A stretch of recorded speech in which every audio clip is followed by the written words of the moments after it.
Friday morning, right here from the studios of the Broadcasting Corporation of Oyo State. Welcome you to today's edition of AM120. I am Victor Opune.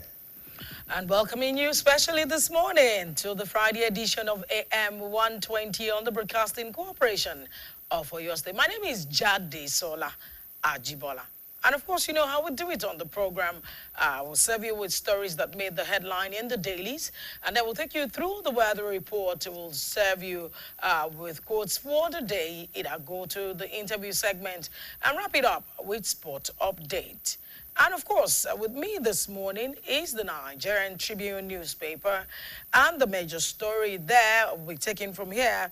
Of course, state police constitutional framework near completion. That's coming from the presidency. And with one rider, Afenifere demands its immediate creation. The story is on page 3. Still on page 3, Oyebanji signs 2 new laws as Assembly marks 3rd anniversary. Gunman shoot Osun Accord chairman. Police begin probe. The story is on page 22. On page 12, court remands Ekiti local government vice chairman for alleged self-kidnap to raise funds. All right, on page 23, scientists find potential cure for chronic hepatitis B. 2027, we want to see credible election in Nigeria, British High Commissioner tells APC chairman. The story is on page 21. On page 10, Unite Against Terror. FG rallies citizens, media, security agencies in united front against terrorism. Minority leader race, reps in rowdy session over alleged signature forgery. The story is on page 21. House security agent foiled plot to bomb Ondo government house. That's coming from Ayeda Tiwa. The story is on page 3. Dangote refinery ramps up to 700 barrels per day, strengthens Africa's energy landscape. The stories are on page 5. All right, let's take all the stories there this morning. We'll come to page 4 and 5. We'll have stories there this morning saying Nuprika issues permits to access flare gas to 28 firms, target 60% emission reduction, seeks financing for oil and gas operators. All right, we go to other story. NERC commence net billing rules, gives room for sale of excess solar power. Right, in dry. Okay, let's go to page 5. And we have over 220 Nigerian product of 131 company gets ASO certification. We'll move over to page 6 and page 7. On page 6 and 7, we have bank recapitalization remains one of the most significant achievements of reform. That's coming from Cardoso, the CBN governor. And FG1 Seaport employers against neglecting dock workers' welfare. All right, that story is there. Nigeria-Syria loan trade volume hits $5 million. All right, let's go to other stories this morning. Of course, we leave the editorial stories this morning. We'll go to page 10 and 11. United Against Terror, FG rally citizens, media, security agencies to unite front against terrorism. All right, NBA decries excessive bail condition, says practice undermines constitutional right. All right, Imo, ex-governor Udenwa is hailed hearty. That's coming from the chief of staff. All right, Kudirat Abiola, 30 years after, boycotts the boycottable. That's on the opinion page. And then we'll go to other stories this morning that made the headlines. On page 13, 12 and 13, Atiku demands review of counter-terrorism strategy. Court remands Ekiti local government vice chairman for alleged self-kidnap to raise funds. All right, alleged cyberbullying. Court declines show arrest prayer for adjournment. Or your government debunks viral video claiming release of abducted Orire pupils teachers. On safe food courses, 866 million illness, 1.5 million deaths annually. That's coming from the World Health Organization. All right, on page 14 and 15, 2026 Hajj, Nakona shows airline of government support. Yoruba imams, Afar condemns rising insecurity in Nigeria, Southwest. All right, on the Friday Treat Extra, you have BB Niger Session 10 reunion show set for June 8th. Right after 100 hours in Lagos, the gathering set sight on Aba. All right, on page 16, building brand is easy, building trust is the real work. That's coming from Damilola Osho Joshua. All right, Sporty, okay, let's go to on page 18, Travel Plus and Minds page, UNICEF, CHG partner to empower Nigerian youth in hospitality, tourism, I beg your pardon. Calabar Carnival O2 unveiled 2026 team, rethinking our collective destiny. On the Inside Arewa page, joint efforts for peaceful progressive Kano, Governor Yusuf tells Kwakwanso.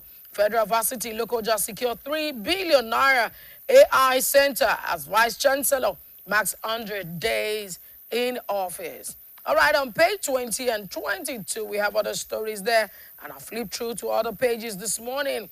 And National Assembly candidate should reflect Tinubu's preference. Ondo APC tells leaders, scientists find potential cure for chronic hepatitis B. That story is equally there. Let's go to page 28. And of course, the stories there. How Kudirat Abiola sacrificed her life for Nigerians to have democracy. That's coming from activists. And of course, we go to some of the sports stories, if there are any this morning. Okay, before the sports stories, you have Ododo inaugurate VCRU as police unveil squad against kidnapping banditry. All right, on the back page where we have the sports story this morning, friendly Eagles didn't disappoint, says Ndidi. We outplayed Nigeria, Poland coach. Bewan Sevior, Eagles debut. Those are the stories that made the headline from the Nigerian Tribune newspaper of this morning. Over to you, Victor. Well, I've got the Guardian newspaper right with me, and of course, incredible. The one where we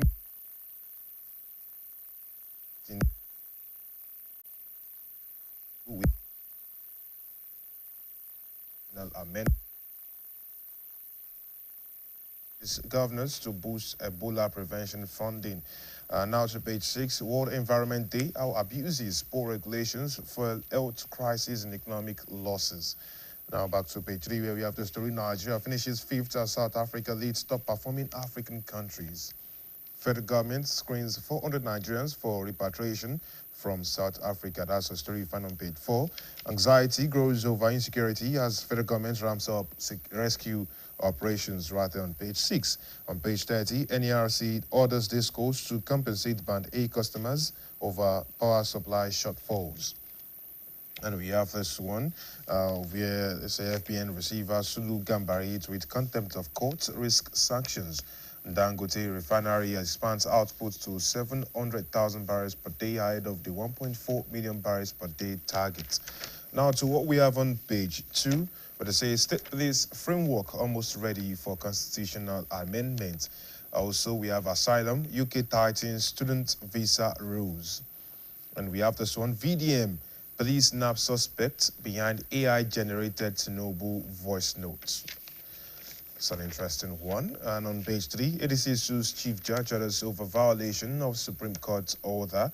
And we have more stories right here on page 4, where we've seen U.S. allies diplomatic gain security cooperation with Nigeria. And reports estimate 50% of Africans lack confidence in court system. And 3 makes a case for African women in leadership. At page 5, where we have UK pledges to deploy election observers in Ekiti and Osun. And we have more stories right here. Aida Tua reveals plots to attack and bomb Ondo government house. That's an interesting one right there. MFM, CAN, PFN government officials hold prayer session over insecurity. NASFAT condemns attacks and declares special global prayers for Nigeria. Now to page 6, where we have a story about abuses and poor regulations, fueling health crisis and economic losses. To page 7, we have this one. FG commits to a gay deep sea port project completion. Obi Ezekwesili defend Adeboye, won against ethnic division. Uzodimia advocates reform of varsities for fourth industrial revolution. And ex-minister seeks enforcement of extant laws to safeguard and develop the Niger Delta.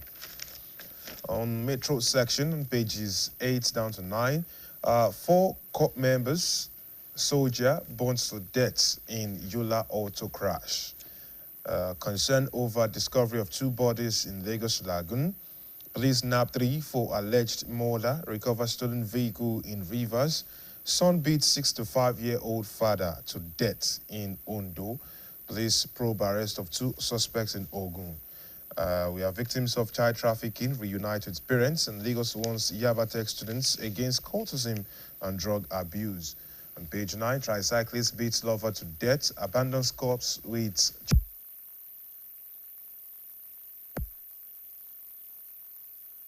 in Oshun. Police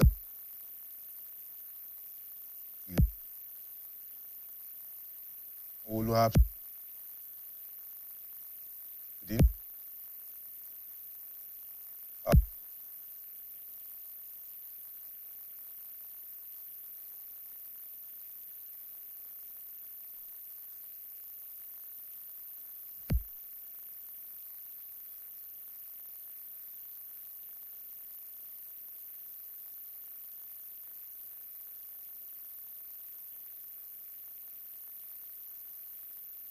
next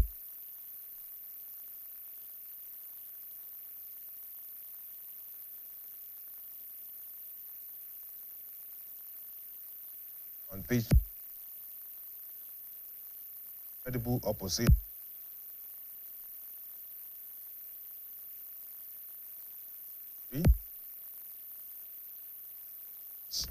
All right, so flipping to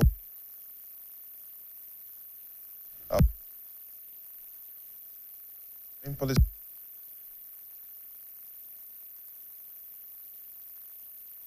aid or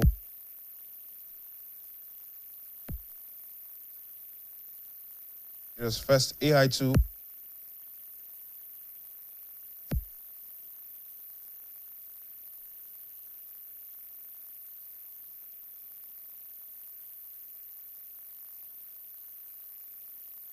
to clash at Motherland Heritage Cup.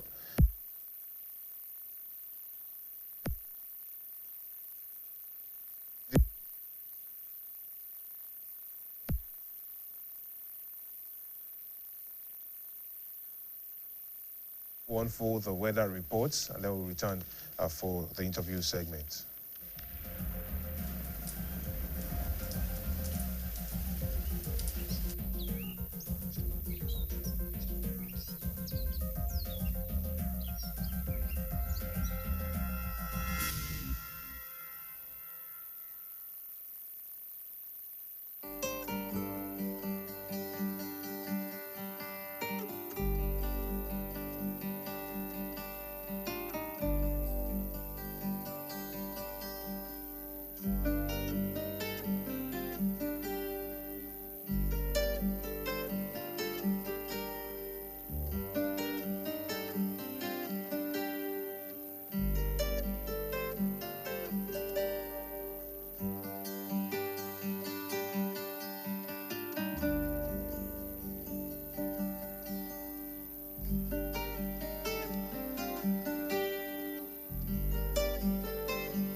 Good morning, and thank you very much for joining us right here on the interview segment of AM120 today. Well, today we are celebrating World Environment Day, and indeed there's been a whole lot to actually dwell on and, of course, look forward to when you look at what has been happening over time. Earlier on today, while we were doing the newspaper review, we actually stumbled on this story, which I read out from page 6 of the Guardian newspaper, talking about how abuses, poor regulations, fuel health crisis, and economic losses. And of course, we're looking at Nigeria's environmental emergency in the midst of everything. That's the high cost of resource abuse. There's been a whole lot of analysis and graphical movements right here on that particular page, including that of political interference amongst other things. Now, to actually join us in the conversation this morning and shed more light on everything that we need to know as we celebrate World Environment Day for the year 2026, we've got Professor Wasiu Ajagbe, Chairman, Association of Environmental Engineers, or your state chapter. Immediate past. The immediate past chairman. All right, thank you very much for that correction, sir. So the immediate past chairman of the Association of Environmental Engineers, or your state chapter, is with us right here this morning. And first, I'd like to say happy celebrations. Thank you very much. So if you would, please let us know the purpose of the World Environmental Day, what it means to everybody, and what Nigerians should take note of. Yeah, thank you very much. I'm very glad to be here. Thanks for having me. World Environment Day, it's a day dedicated by the United Nations to celebrate the environment. But the word celebration doesn't mean fun, fear, or whatever, but more or less to pay more attention to our environment, such that to encourage people, to motivate people, of course, about the environment, what they need to do, because this is the only place we can call our home. The environment is all about us. So how do we relate with the environment so that we can have a better life? So every year, on the 5th of June of every year, the United Nations dedicates that day to tackling or addressing the particular issue regarding the environment, the world over, so that people will get to know more what they need to do and how to have a sustainable environment. Now, if you look at what I mentioned while we're actually getting into the story, they said Nigeria's environmental emergency. Is that ringing a bell in your head? Is that making you feel somehow? Well, I think that that word emergency is not only peculiar to Nigeria. I mean, it's a global thing. But of course, this is our own local environment that we have to scale it down to Nigeria. But the truth is that the nature itself, the environment, has been sending consistent signals about how things are not going well. And this is not going to go over a time. Now, you see that lots of things are not, like the Yorubas will say, as far as climate is concerned, in the sense of you can't 100% have a good prediction of the weather as it used to be, which affects so many other things. So these signals come consistently telling us something is wrong. And so the emergency is always there. You got to do something. Otherwise, there will be issues that will go out of hand. And that is one of the reasons why you have this day a call to address issues relating to the environment. Is that why this year's global conversation is centered on climate action, sustainable responses to the environment? That's the theme for this year. For every day celebration, there is a theme. Like last year, it was beat plastic pollution. Now, this particular year is about climate change. So that's the theme for this year. Okay, let's quickly look at it. As Nigeria observed the World Environment Day for 2026, severe environmental challenges persist, marked by high deforestation, heavy plastic pollution, and significant climate vulnerability.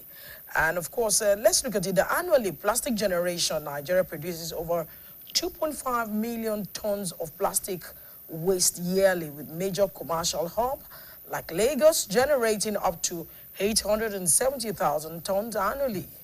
Ocean waste, over 200,000 tons of this plastic waste are estimated to discharge into the Atlantic Ocean annually. Sachet water crisis, the country consumes over 2.5 billion liters of sachet water every year, resulting in billions of non-biodegradable nylon sachets entering local drainage and ecosystem. This tells one that there's danger ahead with the way we dispose. Let's look at disposal of some of these items. We've talked about plastic, we've talked about sachet. Now, let's look at it. How should we naturally, dispose these items after use? Yeah, thank you very much. Like I said, that aspect of plastic waste in particular was the focus of last year's World Environment Day. In fact, it was titled Beat Plastic Pollution. Like you have read out, there's so many things about plastic.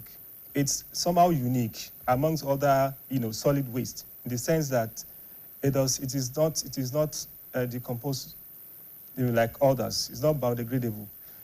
Plastic waste can stay in the soil for several years, 100 years and a half.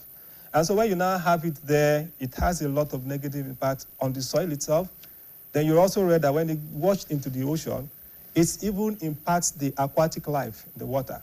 And so many things, even on the land, so when people discriminate, they dump indiscriminately, it eventually gets to block our drainage path.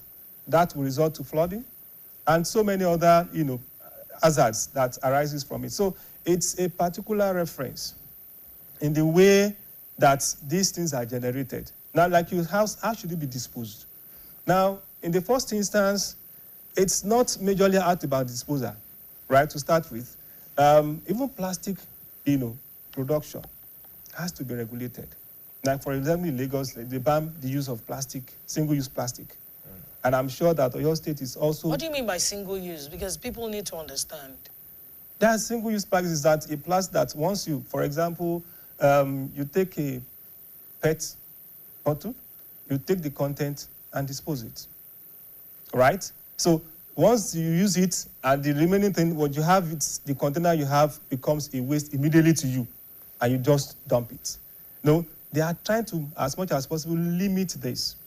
And aside from that, there are so many other things you can do with these so-called plastics that if you can reuse it. That has to be encouraged. In our culture, it's not, you don't normally take bottled water and still think of reusing it. The immediate thing is that you want to dump it. So you consider as a single use, you use it, and also the nylon packages, once you go to market and buy it, it's parts of what you dump into your waste bin. All these needs to be regulated. We need a replacement with materials that are biodegradable, that are, a positive in terms of addition to our environment, not the ones that will impact it negatively. So the way it should be disposed, like I said, it has to be regulated.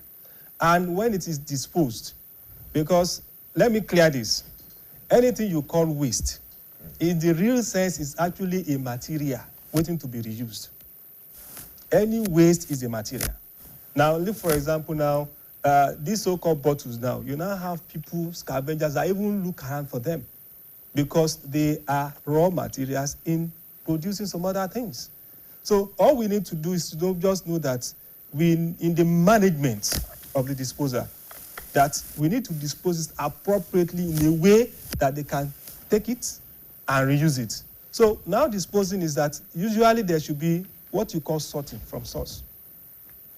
These are some of the things that are going to be enlightened of. When you want to dispose your waste, you don't pack paper and bottles together. Plastic bottles. You don't pack plastic bottles and metals together. When you have them separated, then it becomes easy to take the materials and take them for recycling. Look at metals. Some people, the bola go around picking metals, even in the gutters. That means it's actually not a waste. It's a raw material. But the way we dispose them indiscriminately. This culture of sorting is not with us. If we have that, then they become resources. Now, let's quickly look at the sorting you just talked about. One would have expected an association like yours and many others who are into environmental care and, studies to find a way to create a point. For instance, maybe in every local government where, we have in the state, where we can say, okay, if you want to dispose your plastic, take it to this point. Then maybe, or maybe even those that are picking the refuse, say, look, today, all we are coming to pick is plastics. Or when they pick, please ensure that they will not even take plastics with metals or nylons. These are ways that, the regulation can begin. But when you come and you just expect me to bring out my refuse and I bring them, and trust me, you don't care, you just merge all of them together. It still boils down to the same thing. So it has to come from those that are, coordinating to regulate properly. Yeah, thank you very much. The regulation is actually on, and it's, in fact, effective in some places already. You go to some institution and you see 3 different cans, different colors with labels. This is where you have metals, this is where you have papers. And there's some organizations to also have that in place. But if you ask me, what percentage of people are already in this? At the moment, there are efforts ongoing, which I know that, efforts are ongoing on how to get this done. It's not about even getting the waste bin there in order, but about that consciousness of abiding by it. When you have policies put in place and then even put plastic and all that, what about the compliance? That is where the major challenge actually is. Because in so many times you have all these things done, sorted and all that. Maybe if there's no punitive measure, people hardly adapt to things like that. So in a way, they do it their own way. And that is where we need a lot of enlightenment. All right. So apart from enlightenment, I hope you're looking towards, aside the enlightenment and the punitive measures, you're also looking at incentivizing people. I think it works in some areas where they give people incentives for coming to, sort the waste the way it should be sorted. But let's look at one of the effects of not sorting the waste or disposing the waste properly: flooding. Over the last few years, we've had issues with flooding in certain areas of this country. And we've had, different, associations telling us that we should be really careful. This year, they've told us the level of rainfall that will be coming and all of that.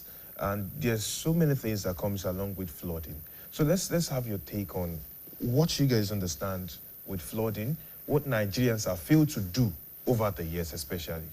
Yeah, thank you very much for relating solid waste disposal with flooding.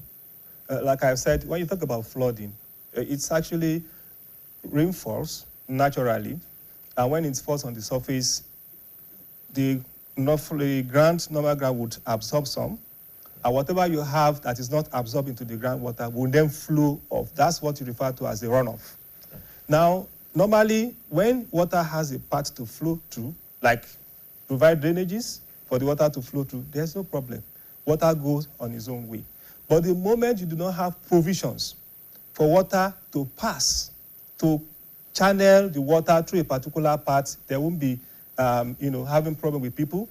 Then it overflows.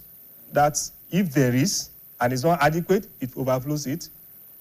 If you don't even provide it at all, it flows indiscriminately. And in the course of flowing, depending on the volume of water and the speed of movement, it becomes very, erosive, erodes. Even in properties along its path, it can erode them. This is what some of the things that cause flooding. Again, then the receiving water body, because when this water flows from, you are expected to discharge into the water body. Now, the capacity of this water body over time has been reduced, courtesy of the waste that we dump there indiscriminately over time, because the moment rain falls, our locals, most times they wait for the rain to fall to dispose their waste. And where did they dispose it? In the drainage. They want the water to assist them to move the solid waste into the water body. So it blocks the drainage, makes it inadequate to convey the flood water, the runoff water, making it to become flood. And even the receiving water body itself has reduced its capacity. So eventually the water flows to areas where it's not supposed to flow through because the passages and the receiving part has been silted up, has been blocked by this waste. I would like you to address the parts that I asked where Nigerians, what have we been doing wrong over time? I know you've mentioned a part yes, of it. the indiscriminate disposal. What we have been doing wrong is that we do not have a good culture of solid waste management. We dispose our waste indiscriminately. Like I've said it. They dump their waste when rain falls into drainages, which is meant to convey runoff. That's where they dump it, or drop it into the water. I know that maybe there's a jingle, even in BCOS here, that discourages dumping of refuse into water bodies. So these are things that we do, which we are not supposed to be doing. Okay. That is as respect to water. Even this solid waste, too, you also set it ablaze, burn it indiscriminately. It also have effect on the climate. So we are also not supposed to be doing that. Burning of waste. So what happens to those dump sites where they burn waste? Because I see some of them, it's a major work. After a while, when they have moved in, trucks of dirt over time, they put fire and burn them. So how are they supposed to, eventually decompose this waste without having to burn them and polluting the air or the environment? I can tell you it's not a planned thing for them to burn. They know it is not meant to be burnt. The so-called burning, there's what you call sanitary landfill. Now we have a case that inside Apete water axis where you have a proposed sanitary landfill to be, but it's virtually not operating as such. There is a way that these wastes are managed when they get there. First, when you get to the landfill, there are sortings. They sort them, take the useful materials, and then they create, a means by which they can be managed, put, sand over them. There are methods by which it is done, but not by burning. Those who do burning, when you have a lot of waste and then we still want to receive more, how can they reduce it? You set it ablaze. And even at times, it's not even intentional. Those who bring a lot of loads from some people bring live charcoal along with it. They dump it there, and when you have this waste, you're already generating waste by decomposing, methane gas that can cause fire. So at times, the burning you see is not even intentional at times. But whether it is intentional or not intentional, it is not the right thing. So what do we do about those sites that are approved by government and then they burn? We need to come back there because, if we have environmental specialists who understand these things, by now we should have passed that stage. If we're in an age where, there is change in climate and we see all of these things, how it impacts on the environment and the climate, then I think by now we should come up with how to ensure that these places, they don't burn at all. But it is those who are in charge. Like we have solid waste management, we have the Ministry of Environment in Oyo State, for example. About what to do, I'm sure they know what to do in terms of the technologies and how to go about it. But if they have challenges, they're in the best position to know why they are not implementing it. I know they have their own challenges as a ministry regarding what to do. But I'm so aware, talking from the point of information and knowledge, that the last flood management projects that was done to, we have channels we have, constructed, which is actually limited the impact of flood in Ibadan at the moment, has as a component of it solid waste management, because there's no way you can put anything regarding flood control without managing solid waste. So they have, as part of the plan, designated places for dump sites, designated places for sanitary landfill in Ibadan, where they have, really worked on it and all that. But I think it's still a plan in the process. But as of now, I think they still have a challenge getting all those existing places function as supposed to be function. So they are in a better position to tell what challenges they have, not keeping it functioning the way it's supposed to be functioning. Now, Prof, I don't know if something is happening on the ground, but to me, it seems like there's a lack of synergy when it comes to managing flooding and what has happened in recent years. I'm talking about synergy with the environmentalists, the ballers or mortgages of different areas, and the government, and you know, the planning. Is it the state town planning? What's it called now? The agencies now. Why I'm saying this is because in several areas we know that this is the course that water takes. We have people dumping refuse in some parts of it. We have people building houses around these places as well. And we know what it results into. But we are not enforcing the right laws. We are not ensuring that people do not block this water courses. And it is causing something really bad for the environment. I don't know. Is there something like that? Maybe I'm wrong. Well, talking about synergy, I know that I'm still going to cite this practical case. There are stakeholders that were called, you know, particularly when this issue of a solid waste management plan for Ibadan in recent time is being looked at. The so-called ballers were invited.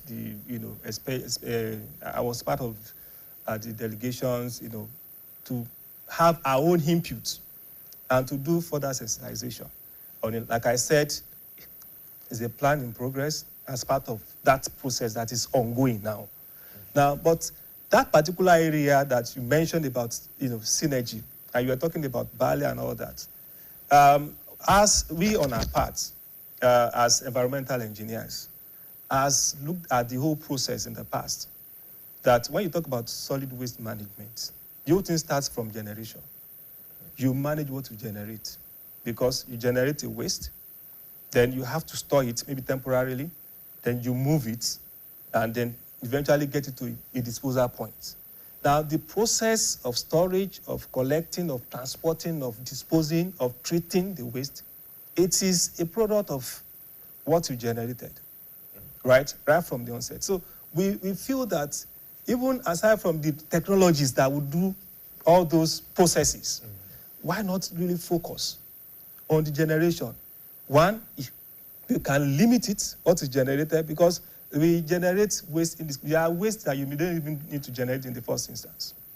Yeah. So if people are enlightened on what it takes to reduce their waste generation, we will have the volume coming out as waste reduced. When you know that what you call a waste, you can reuse it, then it becomes something useful rather than disposing. Then again, when there's, you know, a plan around, even if you have to store, this is how to store it, so that it becomes resources for those that will collect it and not a waste as is described. So we focus a lot on this particular aspect, and we now observe that, okay, is that people are lacking in education. Because if you know that whatever you do with the environment comes back to you, if you drop something in the water part, you may eventually be affected. Health-wise, if there is cholera outbreak, because if you have waste dump and then you have flies and then getting to foods and all that, you cannot define who is going to be affected health-wise. So you know it can come back, it can come to one of your families. If there's flooding, you cannot define who will be affected. If you know that all this, if you burn something and it affects the environment, when rain comes falling beyond the expected volume, you cannot be spared. So the moment we know that our actions regarding the environment will eventually come back to us, perhaps we have a change of mind. So we now took an initiative. Okay. And I remember that we come up with an initiative that will assist in that sensitization as a body. We came up with a document, we call it CIA, we call it Clean Ibadan Ambassadors, whereby you have, because the way the city is, it is structured humanly. Everybody has a section that you belong to. For example, you have talked about the local peoples now, the ballers and the rest. They have ballers, they have their structure. The mortgages have their structures under Olubadan. Now you have the markets. The markets have heads. They have a biology, they have a halogen. If you want to reach them, there are ways you can reach them in a way that it will matter, that will be effective. You cannot go to Bodija market and say you are selling something, just put it down, put yam down. Before the next 1 hour, somebody will come and meet you, that you cannot say, I'm here. You have to become an organization. Now, when you have these structures, we can use those key people, like the biology and geology, can be an ambassador. Then also we talk about the road transport workers. They are also corporate when it comes to solid waste. People use their car and dump it elsewhere. Those we have road managers who is their head. That if he says don't move, they cannot move. That head is an ambassador in that part. Then even we talk about tribes, we have the Igbo leader in Ibadan. We have the Hausa leader in Ibadan, because there's a particular place in Ibadan where when you mention that, you know that when it comes to Thunder Bay, there are champions there. But they have head. The head can be an ambassador. So by the time you look at the different structures, we have landlords associations. We have these stakeholders as ambassadors that have direct influence. Then also the religious path. Religious, they say, is the opium of the people. When you say something from the pulpit, on Jumat, for example, you now read the because they say cleanliness is close to godliness.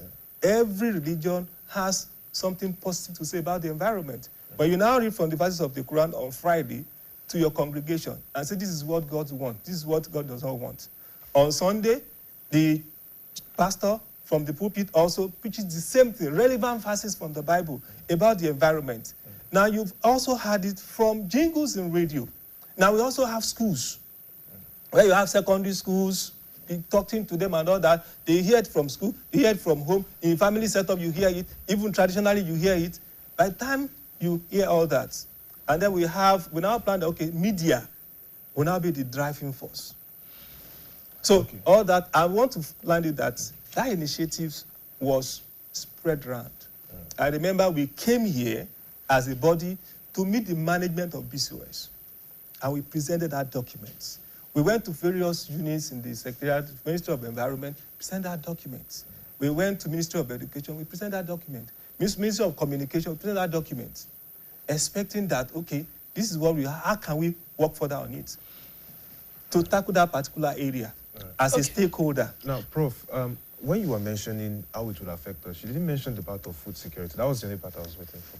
Food security, well, I didn't have mentioned so many things. I was just answering in line with the questions. Right. When you talk about climate change, in fact, it affects all spheres of our life. Food security, we have talked about climate change. Now, you must have heard several times there, our yield this year was very poor because we planned hoping that rain will come, and it didn't come early, or rain will stop, and it didn't stop early. And farmers will have to plant based on their expectation in planning around rainfalls. So when there is climate change, it becomes very difficult to predict. And so when this rain comes more than expected, it spoils yield. Agricultural produce is affected. When you cannot plan to time, what they bring out, or even at all, you might not even have something. So it will affect what eventually comes to the market. And you know what that means. There will be, increase in price, even if they are available. That's one of the ways. Then also, when you have the rise in temperature, aside from the flooding you have talked about too, is also a case. Flood can come and wipe out acres of farmlands. Do you remember what happened along Lokoja axis in some years? All their plants were submerged in water. So that will also be affected, one way or the other. So, and if there is temperature, excessive heat, that's also affects not only plants, it affects livestock. These are part of food chains, that will be affected as... Okay, Prof, as we wind down the conversation, what advice will you give to Nigerians, in just a few words, and then we'll call it a wrap? Thank you very much. Firstly, I've said that it's important that we know as an individual that we cannot do without the environment. That's where we live. The air that surrounds us, the land on which we walk on, what comes in terms of rain and water, these are the factors of our existence, our sustainability. So we have to be conscious of what it takes to relate with them such that we get the best from nature. Because when nature comes back, it's usually very, devastating. Okay. So we'll have to, as an individual, try as much as possible, because the main thing you can even remember is dispose your waste reasonably. You know, government are making provisions that, okay, we have private collectors, move, you know, pay a token, get them, have an arrangement in the market on how your waste in that market will be evacuated and disposed. Okay. Then individually, let's desist from dumping waste indiscriminately in water parks. Okay. Then, like you said, in where you're not supposed to build, don't build there along water path. If you do that, whether town planning comes to stop you or not, water will come, flooding will come. As a matter of time. Yeah. All right, on this note, we want to say a big thank you to Professor Wasiu Ajagbe, who is the immediate past chairman, Association of Environmental Engineers, Oyo State Chapter. We say a big thank you to you on behalf of our producers and crew member for being part of the program this morning. Thank you for coming. All right, we'll go on a break, and when we come back, our second guest is waiting to join us. Stay with us, don't go away.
All right, welcome back. It's still AM120 on the Broadcasting Corporation of Oyo State. We have a second guest with us in the studio, and he is Mr. Victor Oyejide. He is an environmentalist and the coordinator of recyclers and upcyclers in your state. And I'm sure he's going to be explaining to us what upcyclers. Yes, I know the word recycling, but upcyclers, maybe we should even start from there. But first, let's celebrate you and celebrate environmentalists like you as the world celebrates World Environment Day. So we celebrate with you this morning. So let's begin. We know what's recycling, and maybe just tell us what recycling and upcycling means. So we don't assume we know, but as an expert, you can explain to us better. All right, so thank you very much. And for me, it's another big privilege, especially for the world, to celebrate a day like this.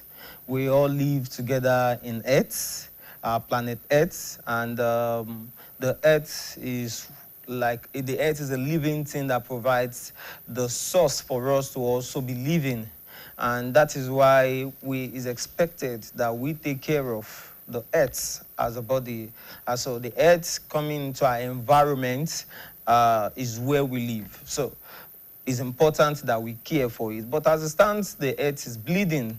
The Earth is crying. We're not taking care of the environment very well. And the more we put things that would not make it sustainable for us, the more it affects our today and that of tomorrow. So happy World Environment Day to everyone listening and watching us today. So coming down to speak to issues around recycling, upcycling, and for us as environmentalists who play in this value chain, this waste sector value chain, it becomes important for us as a major player, celebrating my colleagues as major players who are contributing to the cleanliness and to economic empowerment in our environment or in our society today. When we talk about recycling, we see a lot of what people call wastes that we call resources, we call value. What people talking about materials or items like your PET bottles, talking about items or materials like your papers or cardboard, the UBC, the used beverage cans, talking about materials like tires, snail shells, agricultural waste, fashion waste, across various waste streams. We have people that in Oyo State and Ibadan that get to collect all of this, and I'm privileged to serve as chairman or coordinator for this body. And when we collect all of this, it depends on what you use it for that determines if you're a recycler or an upcycler.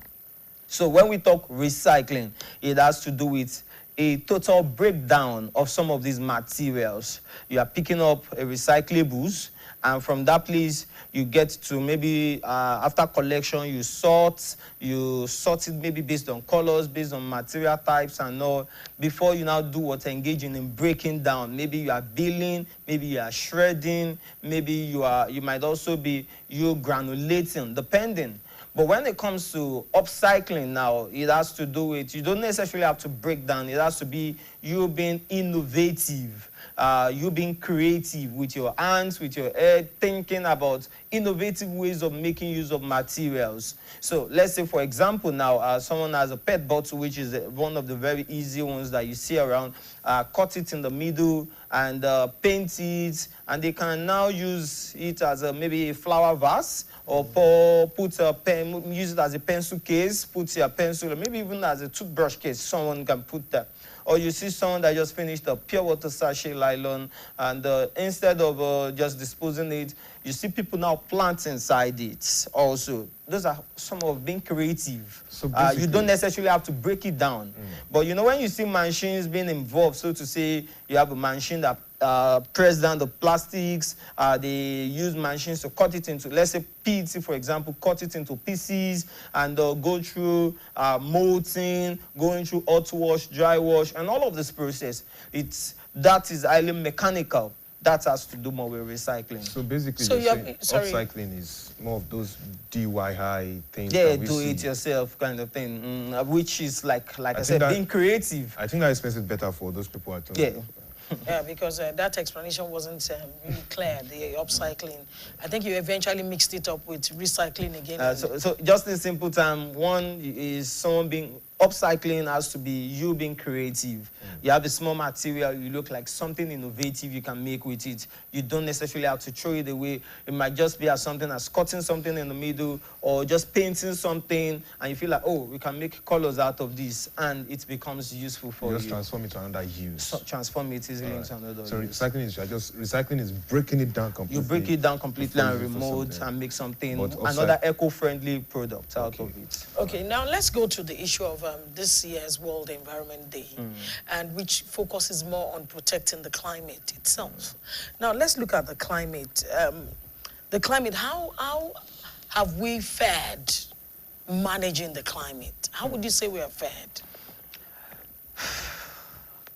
A part of me, my heart bleeds many a times when we look at scenarios or situations around us in Nigeria and narrowing it down to Oyo State, when it talks to speaking about how far we've gone or how far we've fared. Because we are not doing too well at all. We are not doing too well. And like I mentioned earlier on, the heart is bleeding. So many things that we have gone beyond the required threshold when it comes to looking at it from different angles. Is it from waste management, the extent of waste that we dispose everywhere and anyhow, indiscriminately? Is it talking about vegetations and cutting down of deforestation, cutting down of trees anyhow?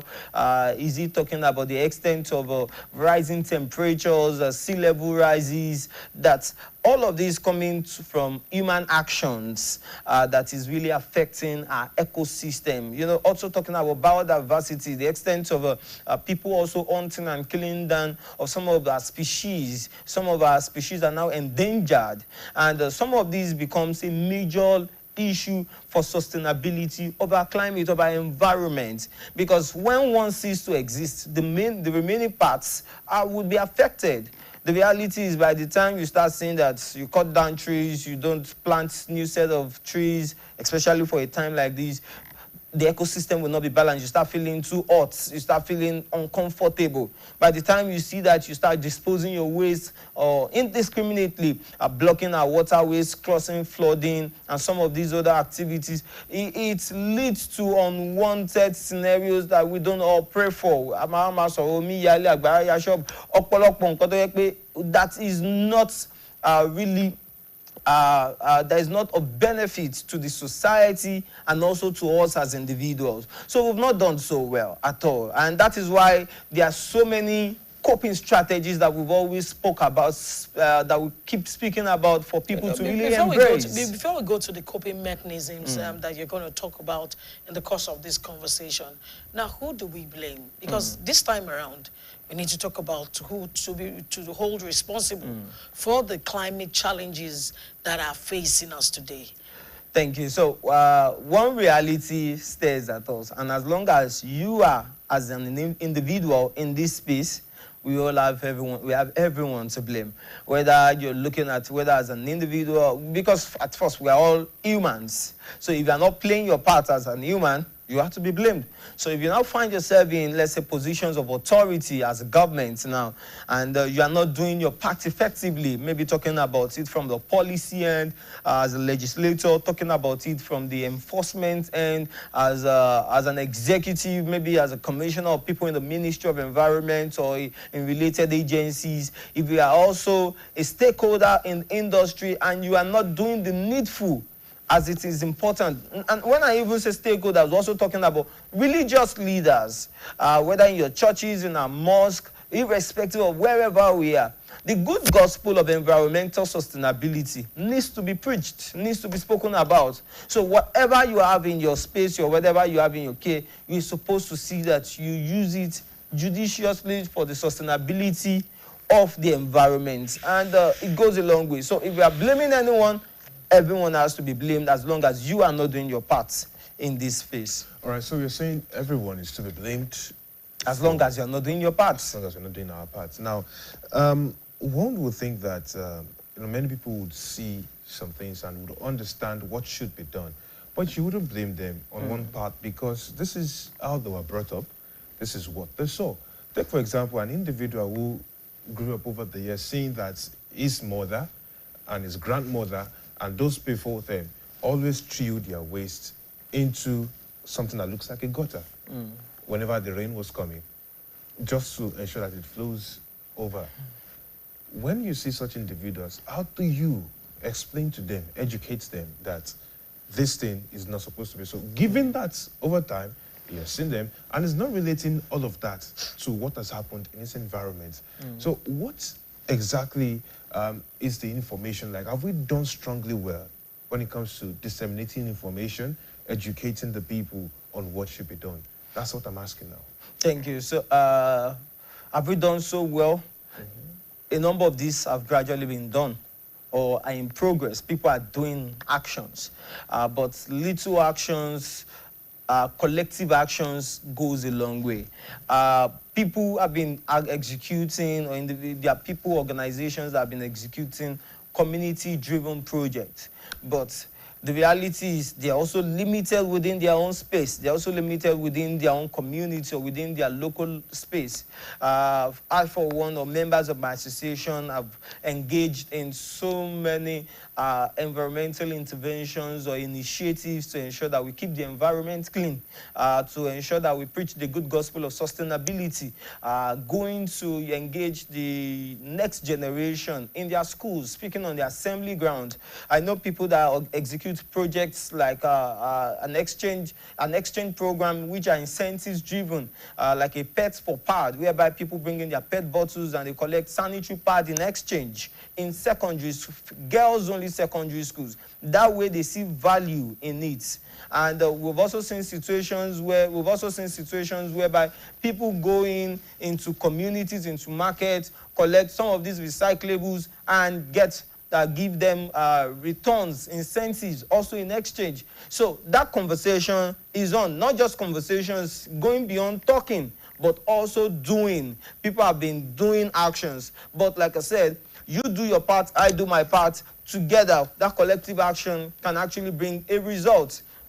The reality is some of our parents are not so, some of our parents, based on actions and scenarios they've seen before now, they feel it is normal. And that is why sensitizations on a day like this is important for us to educate people. Because when you tell them, don't throw your bottles or your waste in waterways or in the waterways, some of them, and you start telling them, oh, flooding is likely to happen or this is likely to happen, they start saying, are you praying again for this to happen to them? Spiritualizing some of these things. But the reality is, when we see these things, we engage, we educate, go to the markets, go to the motor parks, go to schools, go to communities. Government has a role to play, but as non-governmental organizations, as civil society organizations, that role is also there for us to play. Now, I have volunteered, several times for some organizations, and that's the reason why I asked, have we done well enough? I'm not saying some people have not done it, but is it widespread enough? Have we reached out, to places that matter several times?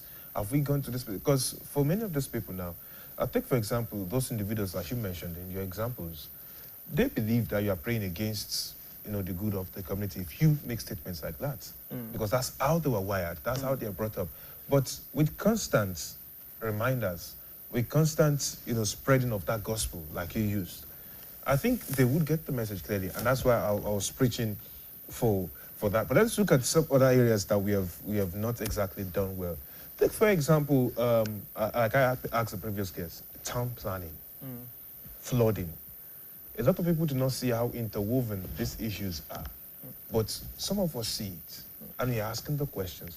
But how do we drum it in the presence of these people that there must be a synergy, collaboration that will ensure that the town is planned right, the flood, the waters have their pathways, and it will not affect us. Okay, so thank you. So that is where there is also a need for effective collaboration, especially between the town and the gown.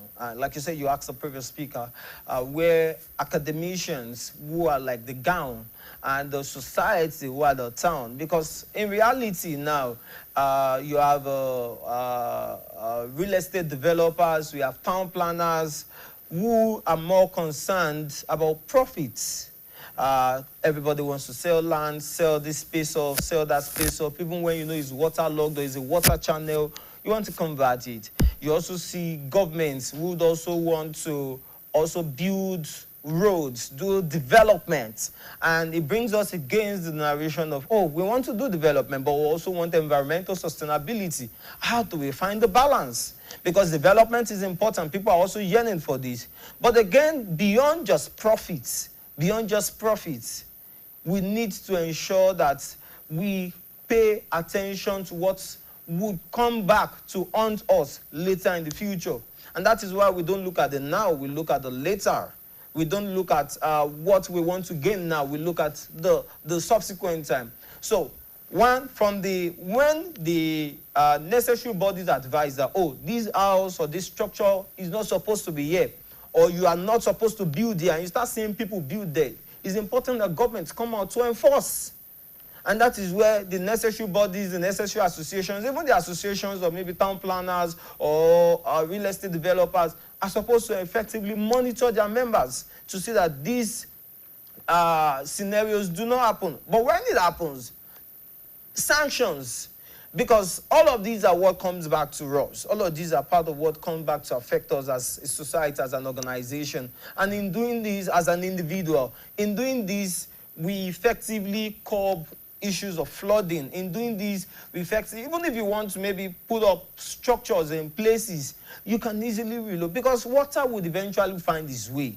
Water would easily find its way. And in any scenario like this, it is important that you effectively plan. If you don't follow, when the necessary bodies, maybe the architects have advised you that this is the building plan and this building plan is supposed to be in this location, it's supposed to be effectively put this way, this is how wide your compound should be, this is what should be there.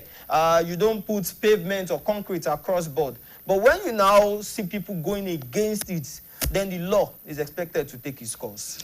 All right, thank you very much. Let's look at other areas. We've talked about you've particularly talked about disposal of refuse. You've talked about flooding. You've talked about forest deforestation. Now let's look at other areas where we are contributing. I remember that when I was in secondary school, there was this plant a tree project that was ongoing. And unfortunately today, you hardly see people plant trees anymore. You know, even rather people remove the trees in their house and they do concrete on their floors and everywhere is looking posh. But what do we really need to do to live a life that will protect the climate and protect us as well? Thank you. So, you know, again, back to that initial question you've asked as to who is at fault or who is to be blamed. If we talk about issues of conversations around tree planting, afforestation, and deforestation, would be looking at it also from the context. Let's narrow it down to your state. Let me start from the government.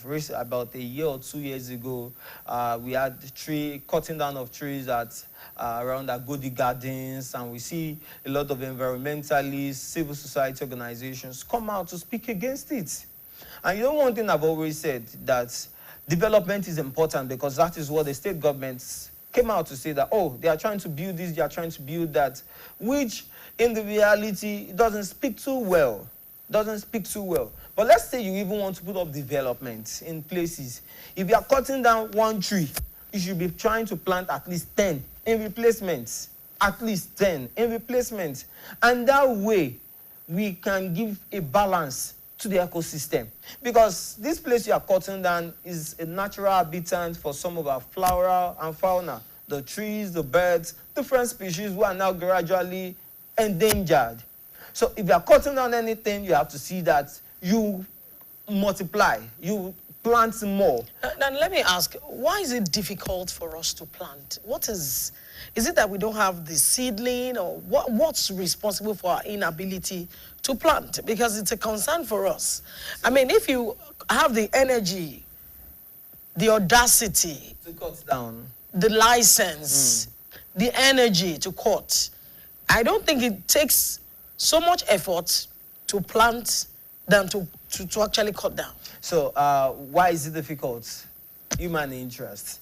A lot of people rather want, let me put it this way, people that are now so exposed and so knowledgeable see that this is now part of them, because they know that, you see some houses, some of these modern day houses, some of them build now with interest to have a sit out where members of the family within a greenery space want to do barbecue dinners and all of that.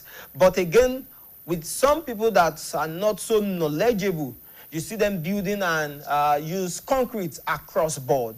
But even when maybe you've done something like that in your houses or in your environment, there are still sustainable farming or sustainable gardening that we can actually put effectively into place.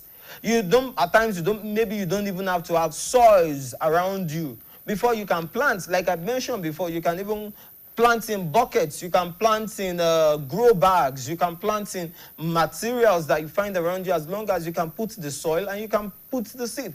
But the reality again is, there are some of these trees, there are different kinds of species of trees, especially if you are building as a major, maybe as government or as NGOs, that are strong enough, depending on where you are planting, to be able to withstand an environment like that. So if you are planting in a public space, you want to build trees, you want to plant trees that are strong, that can withstand wind. I came into the environment of BCOS this morning and I saw the kind of trees, the greenery, and it's commendable. And that is what people are. And you don't feel like going after, no, you know? I feel like coming back several times to sit and breathe in life, breathing, because the kind of air you find in a place like that would be better off. It's not polluted. You see the trees around trapping in carbon and helping to keep a balance. Sincerely, you are breathing a better air than most people outside, because as long as you have a green space. So it's important that people understand that in your immediate environment, even if it's a sustainable gardening, we are complaining that food is expensive, this is expensive. Even if it is for you to plant within your environment, there are people that have plants even in their houses that for them, when I mean plants, something that is small enough, but you can still feel presence of life around you. So it shouldn't be difficult for people. The trees, the small trees, the economical trees are there for people to buy.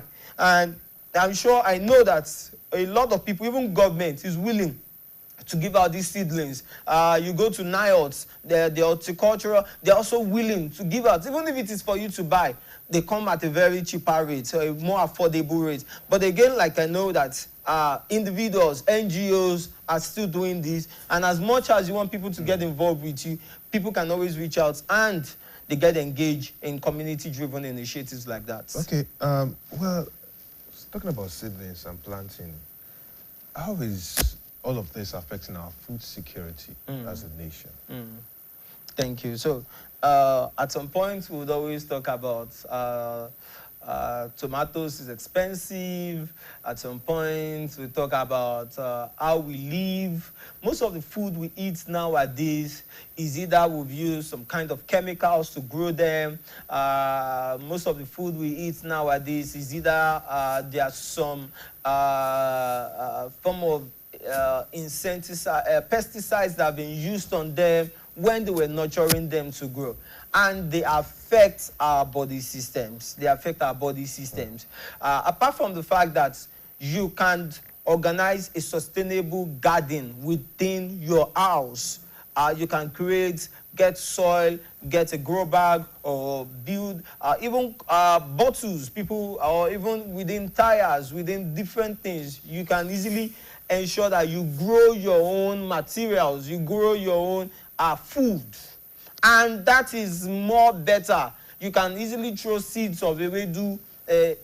I know a lot of people already have concrete in their house, but you can plant inside nylons. You can, depending on what you are planting, you can build, get like a flat surface, maybe a sack, pour sand, or things that can help you grow within your immediate community, within your environment, within your garden.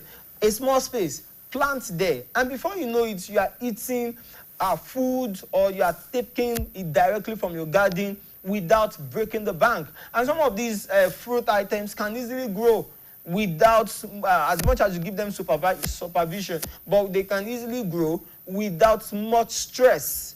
So the quality of the food you'll be taking in and for the state of your health would be better. And that's why maybe if you feel you have a leftover from food now, if you check them, some of them, if you give them to some of these animals, give them to fishes in your small fish that you are growing or so, or give them to some animals, or I say animals, even rats, some of them can die.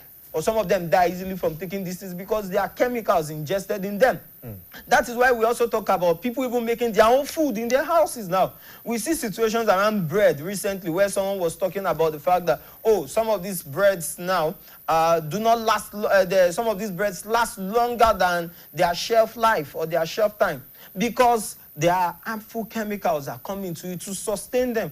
People are more concerned about profits now. Business owners are more concerned about profits now.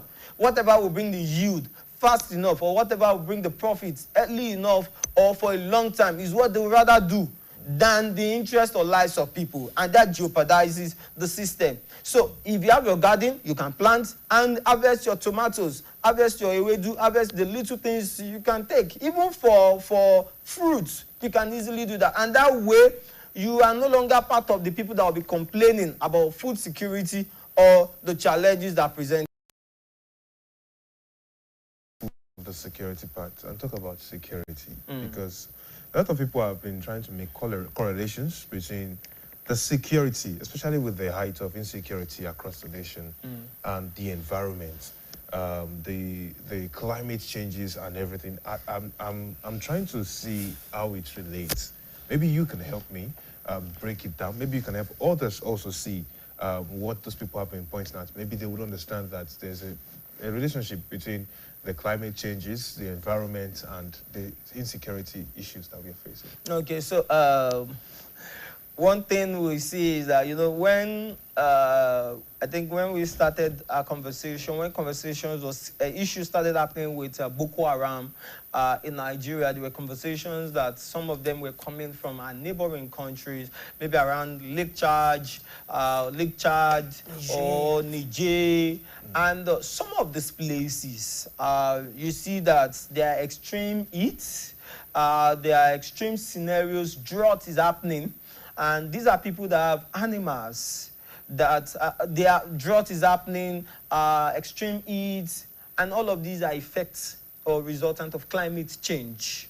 And people that have animals, some of these herdsmen, they want to look for where they can get greener pastures for their cows, for their animals.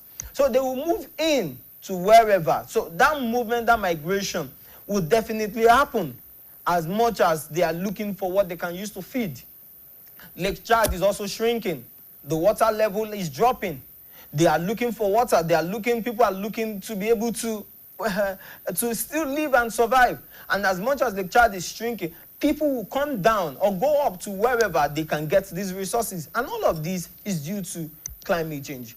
And you see that when you start having foreigners invade your environment, people that are not familiar with you, it starts leading to insecurity. People start, because one, they see your own vegetation, they see what you've planted, they see your cultivations, they want to feast on it. They are not bothered. They don't care if you are doing for profit or so, as long as they can satisfy their own interests. They want to see that their animals are grazing over whatever they find around. And that's why around the Middle Belt, around Benue and some of these other places, or even around Cross River, you have some of these communal clashes that comes up. And like I said, people come down just because of issues of climate change that is now leading to insecurity. Okay, let's quickly look at it. Now, as an environmentalist, coordinator for recyclers, yes. Now, where are the locations? For instance, if I have plastics, I know plastics are common, you see it everywhere where you can take them to and then for recycling and all of that, where they collect. Now, so for the business sense of it, despite the harsh economy, some Nigerians would like to make small money. Yeah. Now, so tell us, share with us, if I want to recycle my bottles, where can I take them to? I want to recycle metals, where do I take them to? nylons, what kind of nylons, where do I take them to, papers, carton, how do I manage them? Since you are the coordinator, you can tell us where these things are done and done in a way that people will be encouraged to bring their stuffs. All right, thank you very much. So, standing in as a coordinator, we have members across different waste streams. We have members that collect PETs or different forms of plastics. We have about 7 or 8 types of plastics, collect different forms of plastics, especially those that, as it stands, are recyclables. At this moment, we have members that collect fashion wastes, that use them for different eco-friendly items. We have people that even collect as small as or as much as snail shells to make calcium. We have people that collect even tires to make